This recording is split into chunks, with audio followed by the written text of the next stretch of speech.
tai pasakysit man Instagramą. Pala, tuoj dar pabūk su telefonu nuspausiu. Aš nebeatsimenu, kiek man, žinokit, metų buvo, kai mane į globos namus išvežė.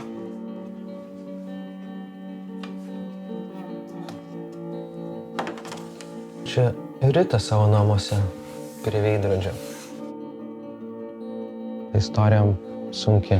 Man šiandienai per sudėtinga jį suvokti. Aš tau linkiu šiais metais būti geram, baigti 4 klasę.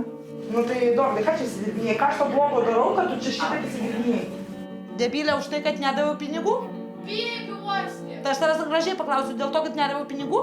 Пи-пивосик, пись нахуй! Aš jau tau visą gyvenimą ne mama, nes tau neduodu tai, ko tu nori.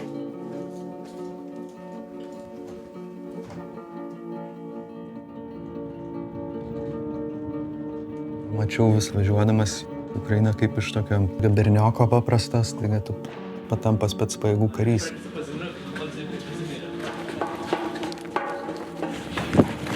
Pašau, Turi turėti aiškias vertybės, teisingumo jausmą, tą meilę šaliai savo. Pasirodo, tai buvo svarbiausias vertybės. Pulkas žuvo ir jo kūną net negalėjo paimti labai ilgai, po metų laiko.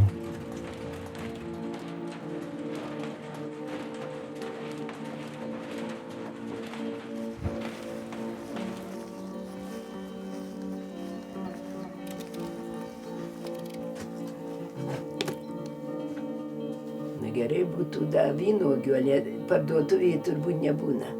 Būna? Pavasarį pas mamytę lankiausi. Jos tas pasaulis ir vieno namuko 2 kambariai. Vienintelis dalykas, kas praskaidrino, tai tas už lango vaizdas ir televizorius dar. Laimingų naujųjų metų. Nu va, kaip gražu.